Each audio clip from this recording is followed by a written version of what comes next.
Hi, it's Thomas D here, broadcast journalist for H2View. I've been joined by Rob Cockerill. Rob, we've just been talking about how busy a quarter this has been for hydrogen. So let's run through your top stories of the quarter. Your first one is to do with a momentous day for Europe. Yes, thanks, Tom. It has indeed been an incredibly busy quarter for hydrogen. I mean, when is hydrogen not busy, we might say, but yeah, the year has been typified, if you like, by I think a sense of catch-up or race to net zero, as we might say. I think the Inflation Reduction Act in the US caught many by surprise in the second half of last year. It feels as though it caught Europe by surprise, and Europe's been playing catch-up, as I said, this quarter. So, yeah, my first pick, I think this was from mid-March, and it's basically the plans unveiled for the European Hydrogen Bank and the Net Zero Industry Act. Big development for Europe. It gives us more of a view of how things are going to unfold in hydrogen in Europe going forward, and it gives us some of those incentives and policy direction, if you like.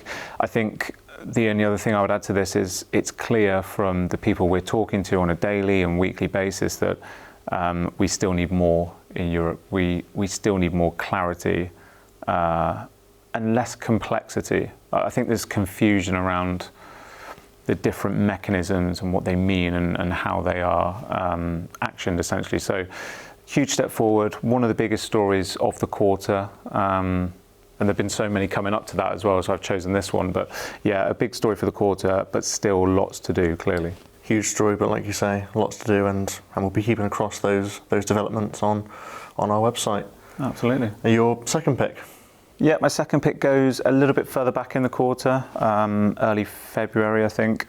Now, this is about a game-changing finding in hydrogen production. I will caveat this and say, look, we hear about game-changing developments and stories all the time, so you do have to be careful of that. But I've chosen this one because it's to do with the whole value chain and ecosystem which we talk about, and which is actually so fundamental in this hydrogen business.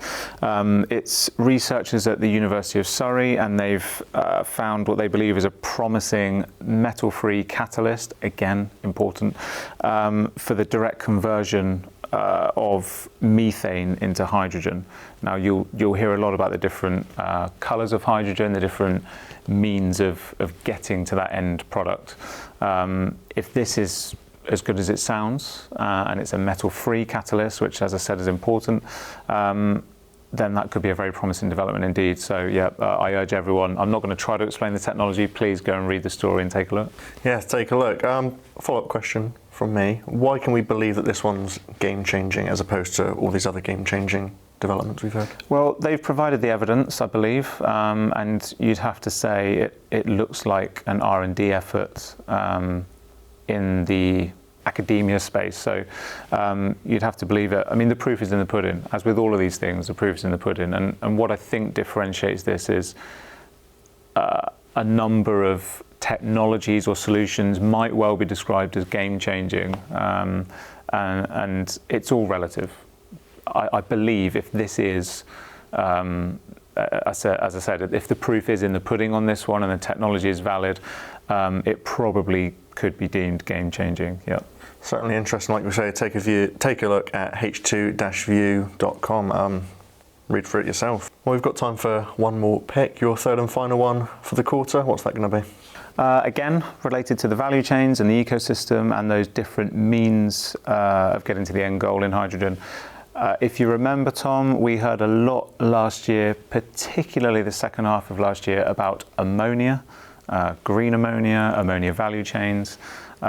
This was part of the key messaging that came out of the Hydrogen Council's report in the second half of the year. It's very clear the world over, but also in certain regions, that green ammonia and these ammonia value chains are going to be really important in the kind of future hydrogen economy, if you will.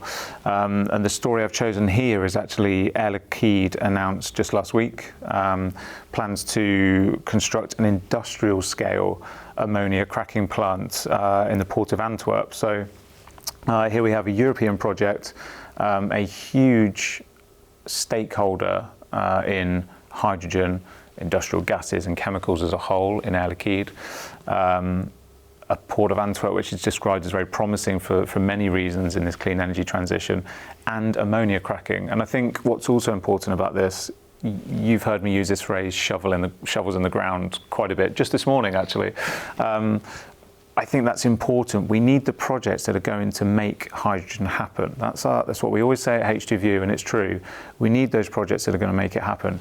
This one, industrial scale, and it's hoped it's going to be active as early as 2024. That's next year, so that's a pretty quick turnaround. And it's, for me, I think we need to see more projects like that.